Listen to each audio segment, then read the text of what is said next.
My uncle's home had a forest nearby. He loved all the animals, so he left his supper scraps outside.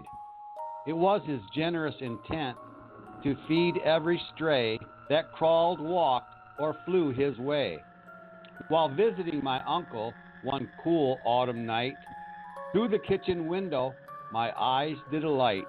Upon those supper scraps in the pan outside, I saw such a sight. It was terrifying as the moon climbed high in the sky on that cold, clear night. The small woodland creatures would not have their meal. It was a Sasquatch I saw, gobbling it down with such zeal. I bolted the door, and my camera I fetched. A photo I must have of this giant wretch. Back into the woods, the Sasquatch loped with big feet and left me wondering just how long a Bigfoot had been coming to my uncle's to eat. It left a stench in the air, horrid and foul. And as the hairy giant disappeared in the woods, I heard an odd howl.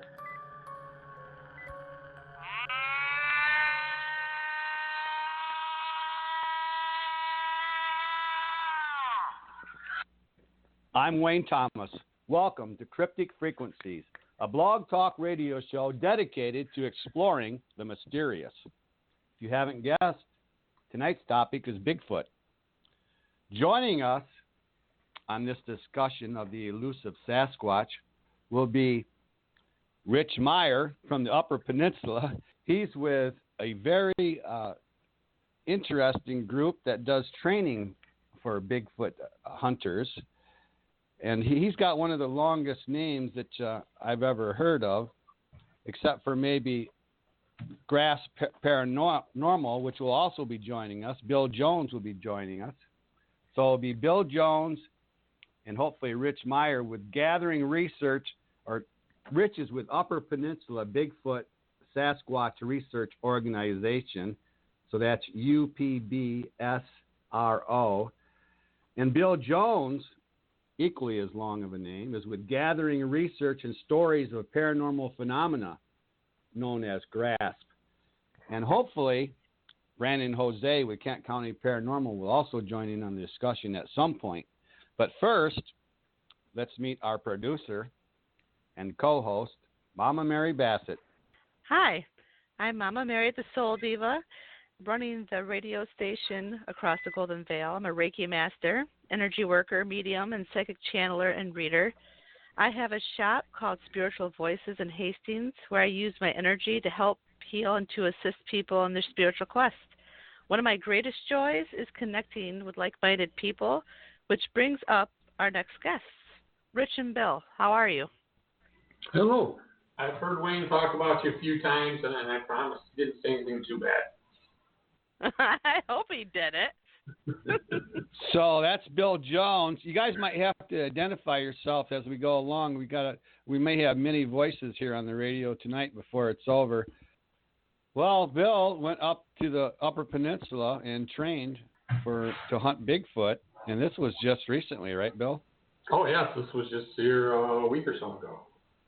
It was 4 days up there that we figured we'd go up there and have a nice weekend, meet some new people, and learn a few things. We didn't figure, there would be any experiences or anything like that. And man, it was a crazy 4 days. It was wild. Well, it was my wife and myself. We represented the GRASSP side of it. And when we got up there, we met Rich Meyer and his team, and there was probably, I dare say 8 or 10 of them. And then, like Saturday night into the investigation, or Saturday into the investigation, it could have been Friday night, I think, there was a couple of members of Detroit Paranormal that had joined us. And they stayed for a night, and then they ended up taking off out of there. They didn't want to fight the rain, apparently, because Saturday it rained pretty much all day and all night, and it was a very, very wet investigation on Saturday. You weren't staying in a tent, were you? We had a pop-up camper. There was a couple people down there in tents, And the guys from Detroit Paranormal, they were sleeping in their pickup, if I recall. But it was, we expected to go up there and just relax and learn a few things. But we had experiences that may have been Bigfoot that we tried to debunk and weren't able to. We had numerous paranormal experiences, and we think we might have even had fairy experiences. Some of the things that were going on up there were just crazy. The spiritual activity and the spiritual energy on top of all of the natural and the Bigfoot stuff going on. I mean, it was really nonstop for 4 days. Well, that's God's country up there. Oh, it was gorgeous. But at nighttime, it was pitch black. Oh, yeah. The crazy part about it up there is even the squirrels sounded threatening up there. Oh, no. Well, sometimes, yeah, them squirrels. I've been out hunting where the squirrels see you and they'll give you away because they won't stop barking at you. Oh, yeah. We've got squirrels. I live here in Grand Haven, and we've got squirrels in our yard nonstop, and they chatter all the time. But we were out of the camper, out of the truck for like 3 minutes, and these squirrels sounded like they were planning an attack. They were so ferocious. What kind of squirrels were they? Were they fox squirrels or black squirrels? You couldn't see them. This place was dense. This campground we went to was up in Mead Creek, which is pretty much the middle of the UP. It's okay. 7 miles from the nearest house. It's like 12 miles from the nearest town. I mean, when it gets dark out there, it is pitch black. So it was a perfect place to go up there for what we were doing. Yeah, anybody that knows Michigan knows that we are forest. We are one of the most populated states with trees that there is. We're actually prime real estate for Sasquatch because we're surrounded by all this fresh water, these lakes and streams, and I mean every animal gravitates to the water, to fresh water, even human beings. You know, we line the rivers and streams. That's where we build our houses. So I think that's where Sasquatch is hanging out. And you'd actually had some kind of experience. I know Connie was frightened, you said at one point. Oh yeah, it was really kind of crazy. And we got there Friday night and we wandered around Friday afternoon, and we wandered around during the day to learn the area. And then we went out late Friday night and did our first expedition, so to speak. We went to some of the places that Rich and his team had activity in the past, and it was very interesting. Then we got back around midnight or so, and Saturday morning come around, and it was just downpouring. So instead of trying to get out and do anything Bigfoot-wise, Brandon and Connie and I jumped in the car and drove into town. We spent the day, the first half of the day doing the tourist thing. Went out and got a great breakfast and checked out some of the sites and things. And we got back around noon, and the rest of the teams had all left because of the rain. They all left, and Brandon and myself in the campground. And the rain had let up a little bit right here. So Brandon and I decided to wander around and see if we could see any fresh footprints in the mud or anything like that. Just looking around, get a feel for the environment, that kind of thing. And we were gone maybe 20 minutes or so. We come back up to the campsite, and I grabbed the camper door. We have a pop-up camper, and I grabbed the door, and it's locked. And then Connie hollers out from inside. She says, that'll teach you. And we thought, okay, she's playing a joke on us for some reason. But we didn't think nothing of it because that's kind of the way we are. We're always picking on each other. And that was it for that.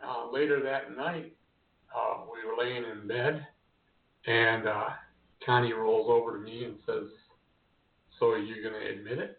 And I'm like, what are you talking about? And she was insistent on the fact that I had tried to scare her. And I finally hollered out to Brandon and said, hey, did we do anything to try to scare Connie? Did we hit the camper or anything like that? And he's like, no, what are you talking about? So she proceeds to tell us that something or someone slammed into the camper while we were out walking around, and she was in the camper cleaning up. And this happened about 3 or 4 minutes before we got back. Oh, when yeah. they hit it, she hollers out, ha ha, very funny, now I'm going to lock you out. And she locked the camper door. So after finding out it wasn't us that did that, she went down to talk to Rich and to explain what happened to him to get his opinion. And he come back up there a few minutes later, and Connie got in the camper again. A gal named Tammy was standing in the doorway watching her. And then Brandon, Rich, and myself were on the other side of the camper where it had been struck. And Rich says, go ahead, slap it like you're going to scare her. Do like you're going to scare her. So I walked up and I slapped the side of the camper. And Connie's like, no, that wasn't it. Oh, yeah. Rich says, well, hit it as hard as you can. So I put a little more weight into it and slapped it really hard with both hands, stung my palms and popped my wrist, let out a big old yelp. And Connie's going, yeah, no, that wasn't it. And Rich says, well, with my experience with bears, because he used to handle bears for a preserve or something up there, if I remember correctly. I worked for the guide service for a few years. So Rich goes and bumps into the camper kind of like a bear would have if he was scratching himself. He just kind of bumps it in and scoots along. And Connie says, no, that wasn't it either. And Rich says, well, if you don't mind, I'd like to try something else. And he steps back a few feet and then charges it like a linebacker. And slams into it. And Connie's in the camper going, yep, that was it. That was it. But it was just crazy because there were no prints. There was no evidence, no hair, no trampling in the brush around the camper. You know, no damage to the camper. Oh, yeah. It was just a crazy situation that put Connie on edge the rest of the weekend. That's the way to start out, though. Oh, yeah. But Rich and his team, man, we had a ride up there with those guys. We had a lot of fun having you guys up and the Detroit Paranormal team as well. Yeah. Too bad they didn't stay longer, though. Shoot. Rich, is this something you do on a regular basis, training for Bigfoot hunters? It's not so much training for Bigfoot hunters. It's finding like-minded people that I can get out in the woods with me. Sure. And we like to use our own methods, and we also like to grab methods from outside and use them. So with the overlap in paranormal and Bigfoot, it was only natural to get a couple different paranormal teams out in the woods with us. You know, I'm a hunter. I've been to the UP. I've hunted for bear in around Paradise. Okay. Are you familiar with that area? It's right on Lake Superior. Do you live more like say if the UP was a rabbit, like the nose of the rabbit? Or is that where you are from? No, it'd be more towards the armpit of the rabbit. Oh, okay. You know, I have a list of hot spots where Bigfoot's been sighted in West Branch, where we had a guy here, Phil Shaw from West Branch, and that's on the list. But also on the list is western part of the Upper Peninsula as a hot spot. So that whole area, there's all national forest, a couple different, isn't it the Hiawatha National Forest up there? The Hiawatha kind of runs through the middle part of the UP. We were actually just outside the Hiawatha where we were at for our Bigfoot weekend with GRASSP. So the other end of the UP, the western end, is less populated. So there's more trees, more places for the Bigfoot to hide. So I don't hear about as many sightings over that way as I do more towards the central and getting towards the east. In the poem that I read, it was about this guy who left supper scraps outside, and then the Sasquatch was eating the supper scraps. And you guys have a story which I think is kind of a cautionary story about someone who was doing that exact thing, leaving supper scraps for the animals, for Bigfoot. Yeah, do you know that story? Well, it's not so much a story. It's a warning I give to everybody that has Bigfoots around their property. I caution against gifting with Bigfoots because we don't know their intentions. There's so much we don't know about them. It isn't funny. But if you start to gift and give food, eventually they become dependent on it. And when you pass on or move out of the house and the new people move in, they don't know about it. They stop gifting. Now you've got a 1,000, 1,500-pound creature that's looking for his food. I know. So that's good cautionary. Right. There's a lesson to be learned there. But that's funny because the poem it just paralleled that cautionary story that you tell people. There's a lot of different names for Bigfoot depending on the area that you're from or the time. I mean, I think the Ojibwa called him wild man or stinky beast. Florida, they call it the skunk ape. You know, you got the Yeti, the Chinese wild man, the Ohio grass man. Do you think it's all the same creature, just they call it different things in different areas? Yeah, I think that it's all one species is what it is. And then just like people, as you move further and further away from the equator and closer to the poles, the size of people changes, the complexion of skin changes. Sure. So I think they're all universal, the same species. Now, I had a conversation with Jim, one of Rich's guys. I think it was Jim I was speaking to, and we were talking about the skunk ape and things like that. And if I remember right, Jim's kind of along the opinion that skunk ape might possibly be more orangutan because of a research facility that was destroyed in a hurricane down there, which is also one of the big causes for the fact that they have such a snake problem down there with pythons. There was a couple of orangutans in there that had gotten loose too. So he kind of thinks that what they're seeing down there might not be a Bigfoot. It might just be orangutan. There seems to be quite a few different cryptids out there. Kentucky calls theirs Bearilla, the Kentucky Bearilla. And then, of course, we have Dogman. Oh, yeah, definitely. Something that's separate. Right, and I think Dogman and Bigfoot are two entirely different things. Right, okay, right. And then the intelligence of a Bigfoot. They're highly intelligent. Highly intelligent. That's what I was set in on Bill's show last night. He did WKTV podcast, and he was talking about the training you guys did up there. He was talking about the intelligence. I was impressed with that. And another thing that they talked about last night was the paralyzing growl or roar that the infrasound a tiger has, and you figure maybe Sasquatch has that same ability. I can't discount it. I have to believe that if other animals that walk the planet can do it, there's no reason a Bigfoot couldn't. I was actually in a big conversation about this last night on one of the Facebook pages that I follow pretty close. Part of my background is I used to do car stereo competitions.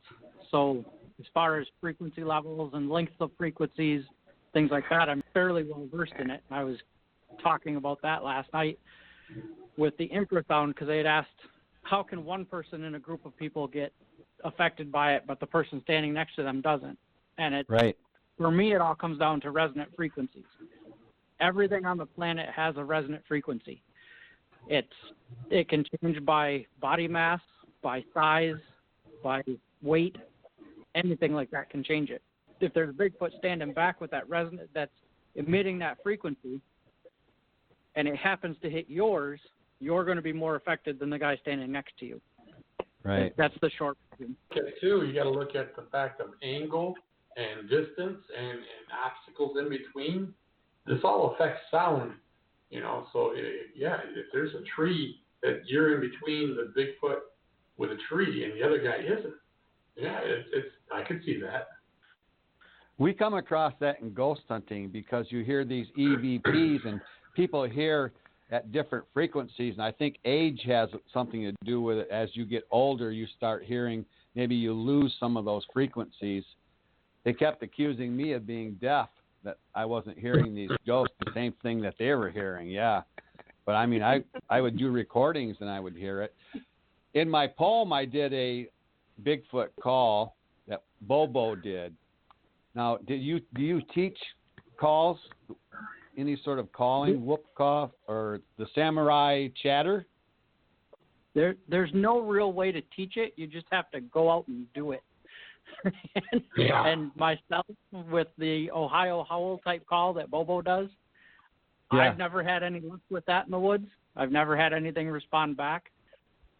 The thing is, I've had the responses to are when I have women do a whoop, and it's just a simple whoop. When Tammy did that whoop that Friday night there, I was like, that's pretty good. And all of a sudden you can hear another whoop off in the distance. I'm going, holy crap. Rich, do you do a samurai chatter impression? I do not. I think I'd pay to hear that one, Rich. I know. I was hoping that you did. We had Chatan Noir. She's one of our mutual friends. We had her on the show, and she did her version of the samurai chatter, and it was good. It was funny.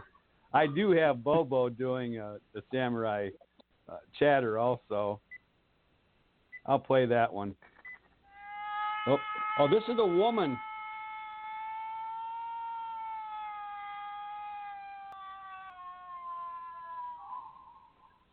That's a woman doing a competition, and she won with that call there. But here's the samurai chatter.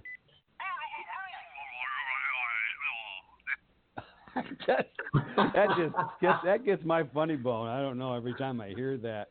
But I'm definitely into the vocalizations. I know that's something you guys look for. Now, there's other evidence. Have you ever casted any footprints? I've not casted any footprints. I've kicked myself real hard for not casting some after showing pictures to different people. What do you think is the most compelling evidence that Bigfoot exists? For me, it's the foot and handprints. There has to be something that's leaving these footprints and these handprints places. People tell me all the time, it's a hoax and somebody was there. I'm like, look, some of the places I go, I don't know how I got there, let alone how someone else would have gotten there. And why would they make a handprint or a footprint for someone to just maybe happen upon? Right. Rich, don't you have a few castings in your museum? I have some castings in the collection that I'm going to put in the museum, yes. Ah, okay. And then hair? You have hair samples? I have one hair sample that was given to me, and I haven't been able to find anybody that will take it and analyze it. Yeah, because that was my next follow-up question is, what the heck, do you send this out for DNA check, or who do you send it to? Right. I know Todd Desitel at the University of New York has said he will test hair samples, but it's getting a hold of him, and then you got to make sure shipping and chain of custody is all right. Sure. And that, with the hair sample that I have, I got it third hand. Somebody said they watched a Bigfoot walk into the woods. They went and collected it, but I don't know how they collected it. I don't know if they grabbed it off with their hand or they put rubber gloves on or used tweezers. They put it in a plastic bag. It was handed off to a paranormal team from up here that then put it in a paper bag and gave it to me. So I don't know how many times this has been touched by humans or anything like that. Yeah. How about And I think scat? that's part of the reason I can't find anyone to do the analysis on it. Because they're not sure what they're analyzing. Have you gathered scat? I have not gathered any scat. Yeah. We gathered some while we were up there. You saw some, Bill? We gathered some scat while we were up there. I had to scrape it out of my shoe. Oh, no. They probably walking through the campground, and we were traveled off into the smaller brush looking, because we saw what looked like a broken tree. And as we're walking back in there, we almost stepped into it, I should say. It was like right in front of us. I have to look down, like, holy crap! I mean, Right, exactly. And then, as long as we're still on evidence, and something that Bill talked about on his show last night was the stone markers. Right. I hadn't really talked about that before. When we had Phil Shaw on here, he didn't bring up any stone markers. Maybe you could explain how that works. You'll find rock if you go to an area that has rocks. You'll sometimes find rock stacks that they generally start with a big rock at the bottom and they stack anywhere. I've seen 4 high, I've seen 8 high, and it's just okay. It's like someone built a stack of rocks in the middle of the woods. Right. You're talking remote areas. Right. Where not too many people even get to. Yep. And I don't know if it's a road sign. I don't know if it's a boundary marker. They're there. I know that. And it takes thumbs to pick up rocks and put them on top of each other. Something I came across today, and I hadn't thought of this before either, was tree scrapes. I know they have them for deer. You know, a buck will scrape his antlers on a tree, and it's obvious what it is. But I would think a Sasquatch tree scrape would probably be a lot higher up in the tree. Right, and you may not notice a Sasquatch one as much because you're not brushing something hard. Like when a deer's making his scrape with his antlers, he's taken off the felt. So a Sasquatch doesn't have an antler to take felt off of or anything, so it'd be more like a bear scratching his back where they put their back against a tree and wiggle into it. Now you're talking a footprint that is how many inches long? In my small collection, I have some 6-inch prints that were found way back by a kayaker that was they were on top of a sandbar in the middle of the Fox River. Now, where he was kayaking is not some place where normal people go kayaking. I've got some 6-inch ones, and then I've got one that's 22 inches. Yeah. And some in between. So. You know, like I said, I'm a hunter. I've hunted for bear up in the UP, and I hunt turkey down here, and deer. And with deer, it's like they could have baiting, and then you couldn't bait, then you could bait again. What about baiting for Bigfoot? I don't know how well baiting for Bigfoot would work. Granted, at the same time, I use campgrounds and dairy farms as bait. Oh, yeah. Or women and children, too, make good bait. Right, Mary? Campground. That's why we bring women on ghost hunts. Yeah. They make good bait. Yeah, no, I use campgrounds because there's really women and children in campgrounds, and they're making noise. They sound non-threatening. A Bigfoot hears that, and if they're coming in to observe, then they're going to find a hill or something like that they can peek over the top of to watch where they're not in full view. So if you go beyond that hill, now you're using that campground as your bait pile. Okay.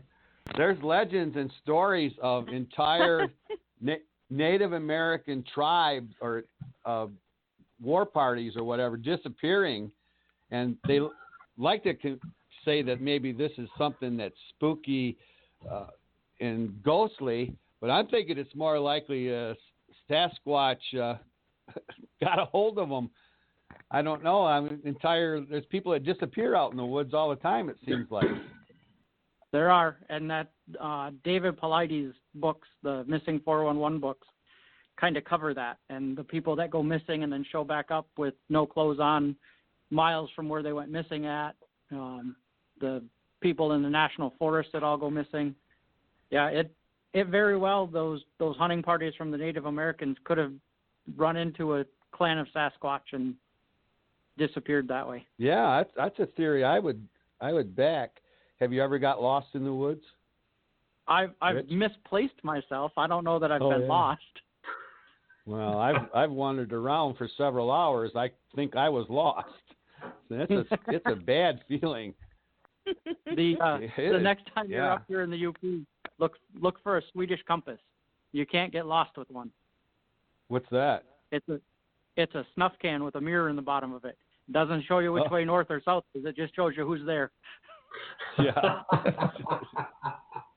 So, speaking of, is there like a Sasquatch kit that you'd want to take with you when you're going hunting? There's not so much a kit. I started out with a notepad, a pen, and a compass.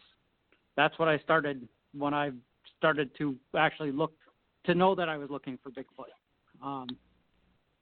From there, I've collected knives and recorders and shotgun mics and infrared night vision. So it grows. It grows as your obsession grows with it. Do you carry a gun with you? I don't. I grew up hunting and fishing in really odd places.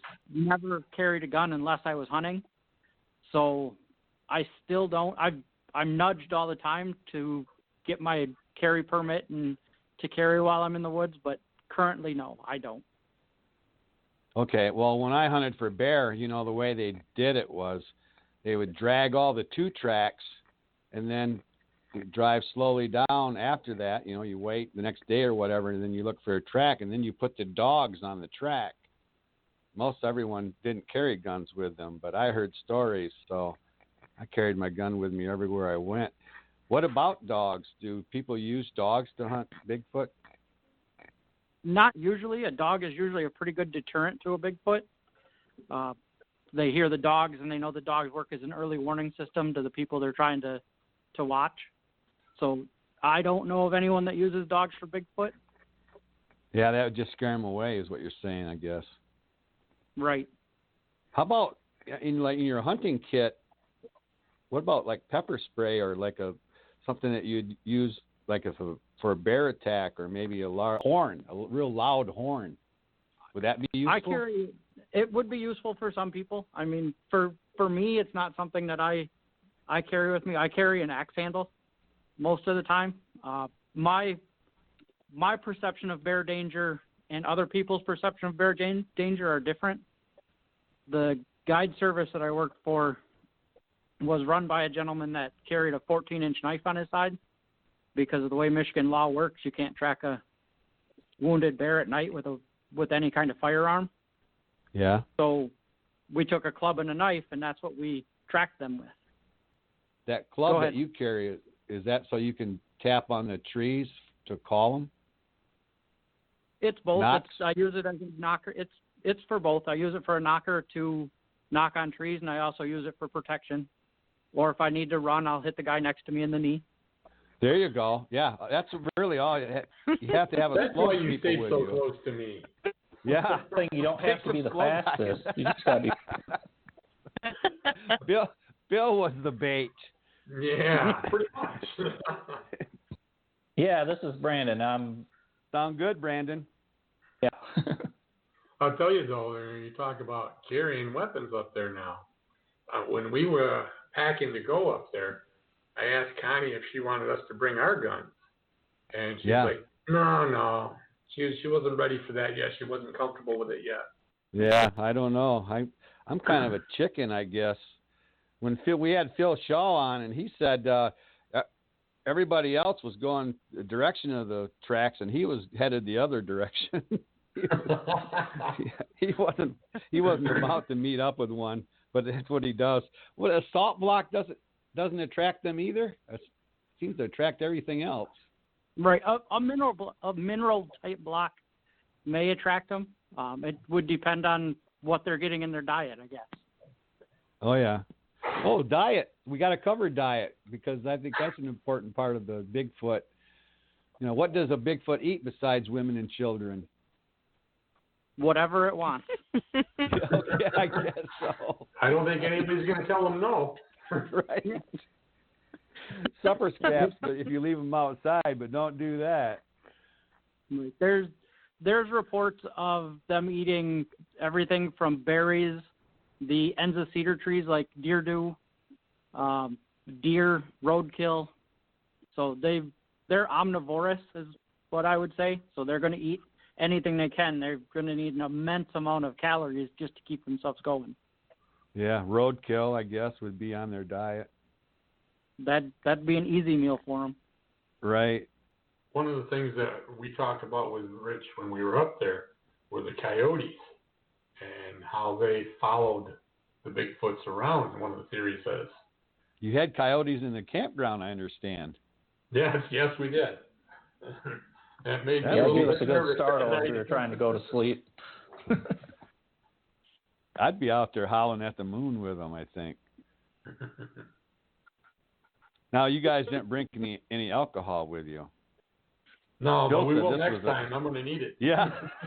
Bill said this was the Liquid most fun courage. he's had on a sober weekend. Wasn't even any time to think about drinking. I mean, the one time we thought about it, we ended up choosing to stay in the rain. Because Rich says, well, we can go in town and have a few drinks and we can talk about some more experiences, or we can try to investigate in the rain here. We're like, let's stay here. Yeah, it really sounded like a fun adventure. I know a lot of sightings go unreported, and it's the same thing in ghost hunting, too. And UFOs, I think so many people think they're going to get labeled as crazy. Oh, yeah. How many sightings have you had, Rich? Myself, I've never had that Class A standing in front of me. There's no doubt this is a Bigfoot sighting. What I have is a lifetime of, I'm going to call them near misses. Oh, yeah. I grew up hunting and fishing with my dad, who I didn't know it, but we were looking for Bigfoot. That's why we hunted 7 miles off the road. We fished in places you could only walk or canoe to. He never said Bigfoot or Sasquatch. He always just said there's something else out there. Oh, yeah. Right here in Michigan? Yeah, I grew up in Saginaw. We had a place in Grayling that was off 7 miles off 72 on the Manistee River. And then I moved up here when I was 21. Oh, yeah.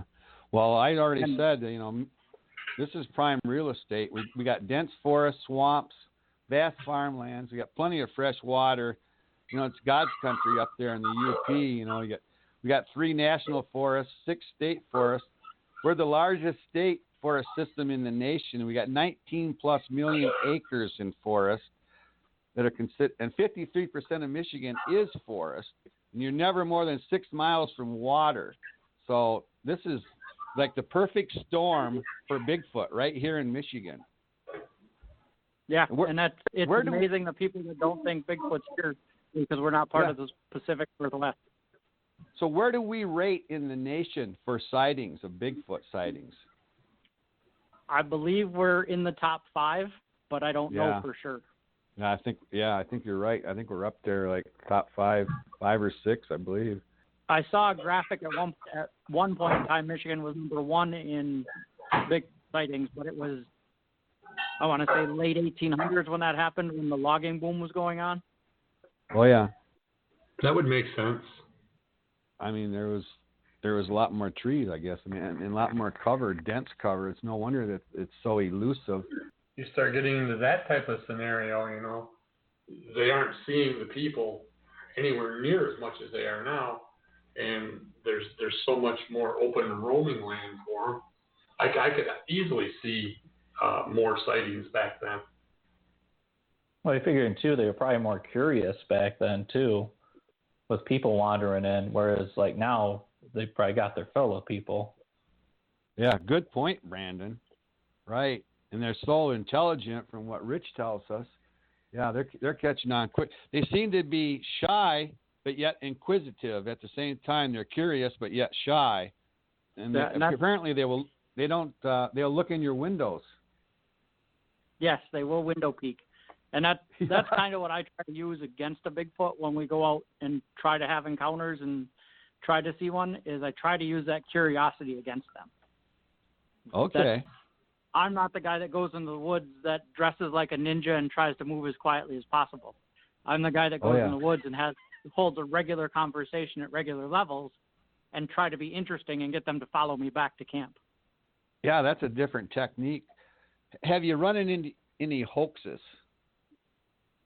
Yes, I've run into a few different hoaxes, as well as run my own Facebook page and own organization. I also investigate for the BFRO. So when I run into a hoax, the BFRO keeps a list of known hoaxers. I make sure that I add whoever it is to the list. We heard about the BFRO when Phil Shaw was on. What do those initials stand for? Bigfoot Field Researchers Organization. I believe Phil used to be an investigator for him, and I'm not sure what happened there. Yeah, I think he was. We talked about it when he was on the show, so that's where I first heard those initials. Yeah, they helped with the Animal Planet show, Finding Bigfoot. That's who Matt Moneymaker is. So. Now, besides Bigfoot training, these guys had some experiences that they told me about.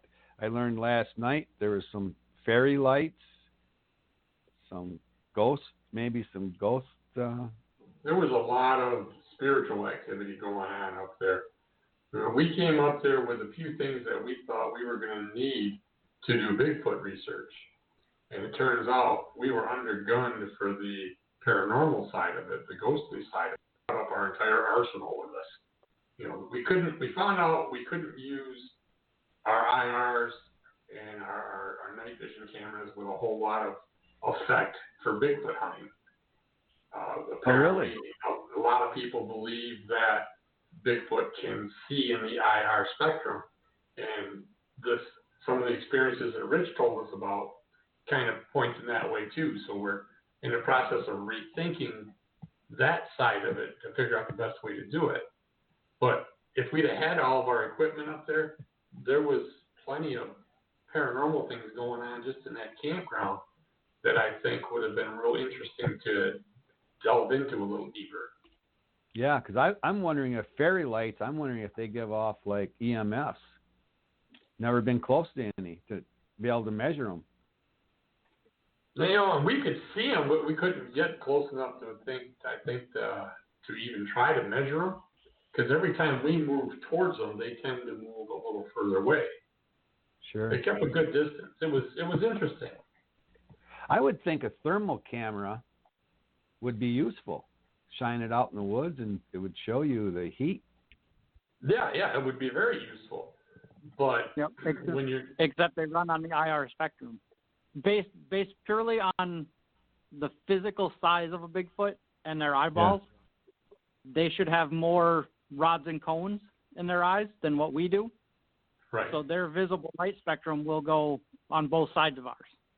So if they can see into the IR spectrum and you run a thermal camera across, it's going to look like a spotlight going through the woods to them. And then they shy away. Oh, they shy away. It scares them away. I see what you're saying now. Or maybe an SLS camera. I don't know. But it'd be worth experimenting with. Yeah. See, now, too, you bring up that the cones, the rods and cones in the eyes, and that's also a big theory in the ghost research, why children can see things more often than adults. Back in the days of the caveman, children were prey, so they had to have a better night vision. Their eyes had more rods and cones for the night vision. And in modern children, while they don't have as many as they did back then, they still have more than adults. And it's kind of a big theory that we think that's why they have more experiences. So is there an advanced course? Like they went to, Ghost or Bigfoot Training 101. Is there now a senior class? The senior class is basically just get out there on your own and do it. Okay. And with me, I try to share any information I have. I'm like an open book. I try not to hide anything. I do keep my reports that come into me kind of quiet till I've had a chance to go out and check on them, because I don't want to have someone try to pull a hoax on me and then I'm passing it off as fact. Right. So, but other than that, like I said, any information I have, I try to share along with anybody that wants to work with me. So. Yeah, I like your attitude. That's one of the reasons that we were excited to get hooked up with him, because now we're learning from the expert. And once we get up to speed, if things happen down here further, you know, he's got a resource down here that he can call on and we can try to help out. Do you ever get down this way, Rich? I do every once in a while. The last couple of years I've come down for Phil Shaw's conference that he does in West Branch. My mom and sister still live in Saginaw, so I go and visit them. Well, if you ever get a little farther south, the Grand Rapids area, you know, we're doing the TV podcast. We'd love to have you on that. I mean, yeah, we both would. Yeah, we both would, right? I mean, those are fun shows. We got close to it last night when Bill was talking about, you know, the adventures that he had up there with you. Yeah, you have the face for radio. That's what Phil Shaw.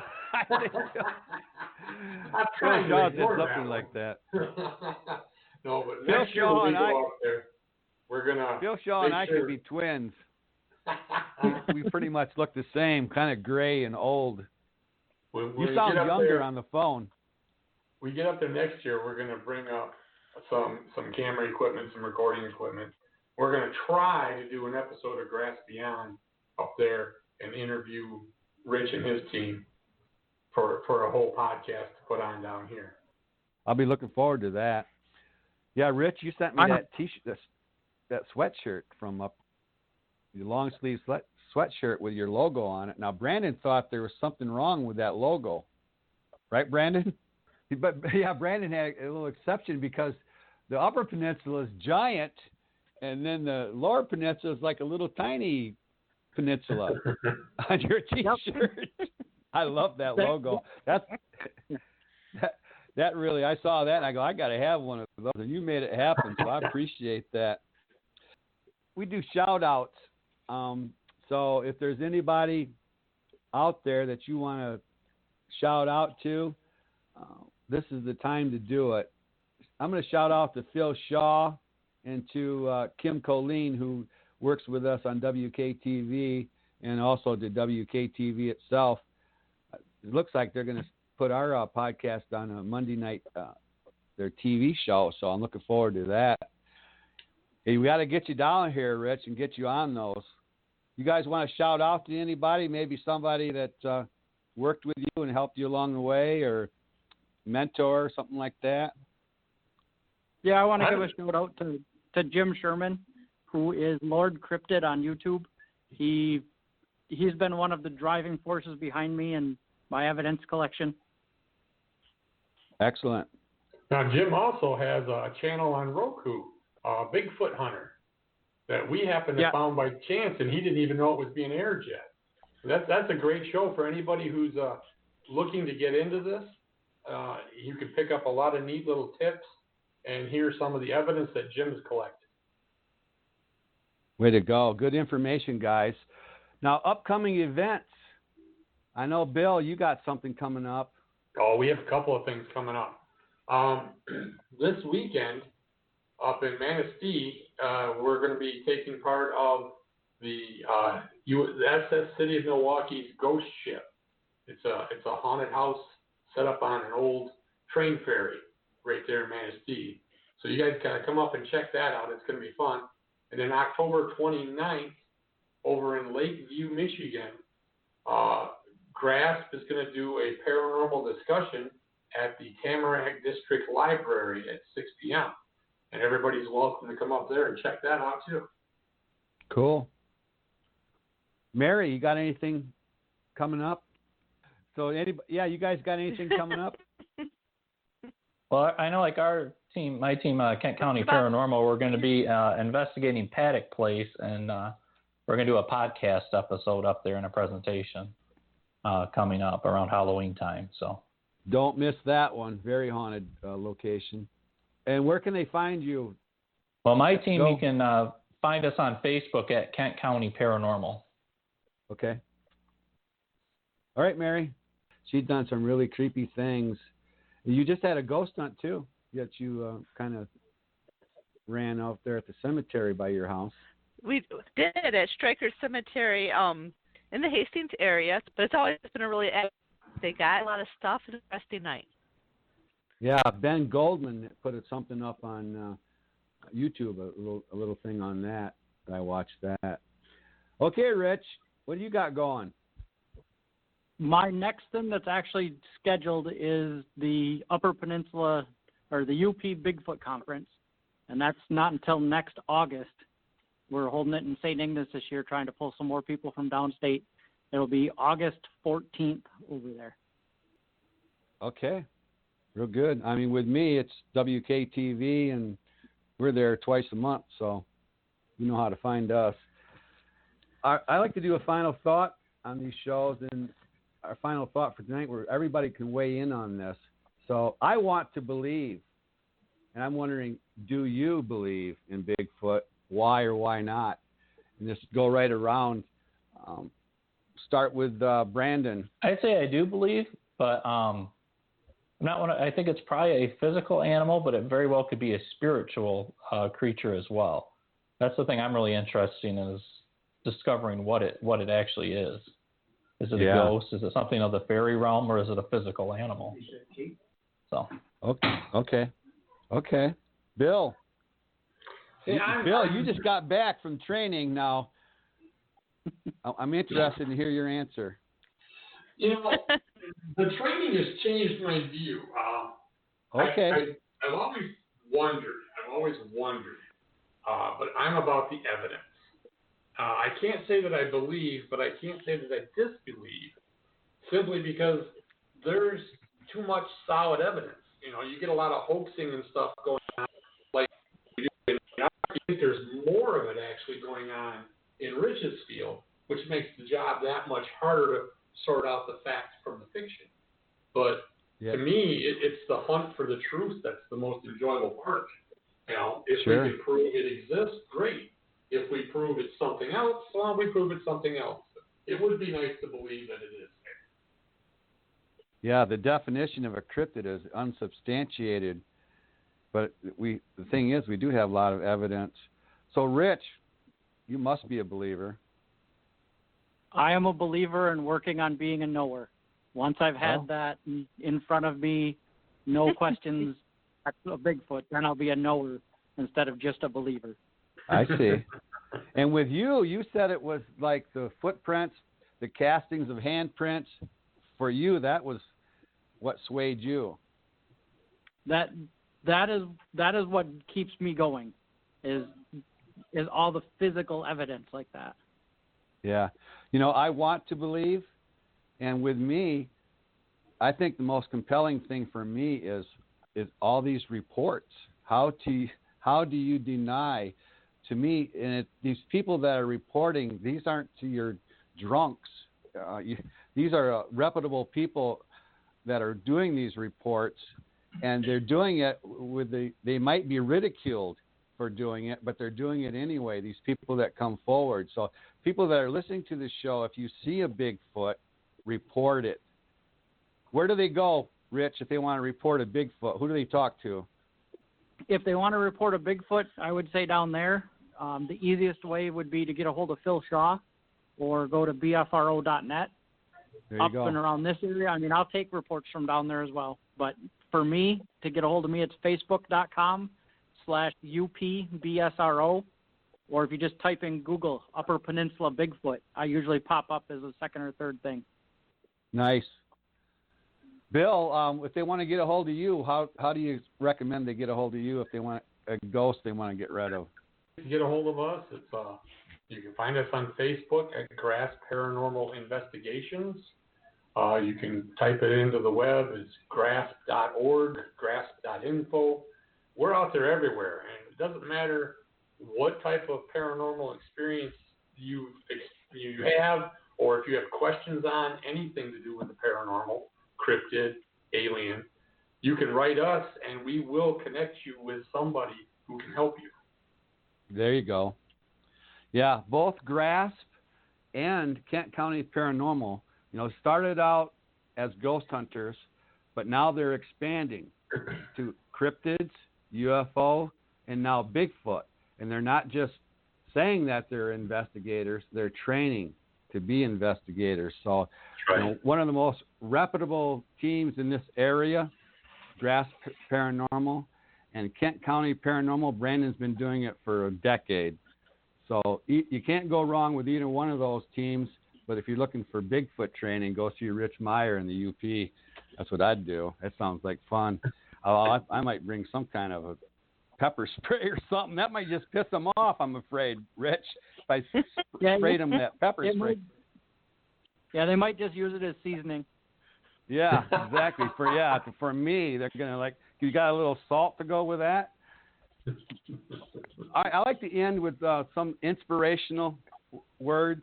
And for this show, I looked and I come up with Scully from the X-Files. I thought that would be appropriate. This is kind of heavy, what Scully had to say on the X-Files, and it's kind of long, but so bear with me. But time passes in moments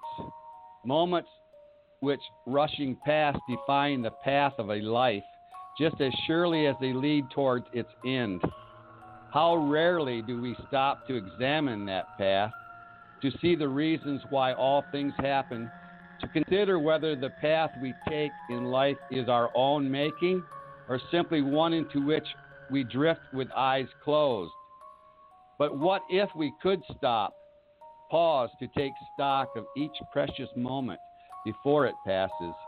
Might we then see the endless forks in the road that have shaped the life? And seeing those choices, choose another path. So, choose your path wisely. That's it. Thanks so much, guys. This was a great show, as always. Phil Thanks Shaw, for having us. keep up the good work. Or not, Phil Shaw ain't here. I was going to say, why you? Rich Meyer from Upper Peninsula Bigfoot Sasquatch Research Organization. Thanks so much. Bill Jones from Gathering Research and Stories of Paranormal Phenomena. And Brandon Hoezee from Kent County Paranormal. Thanks so much. Mary Bassett, always fun.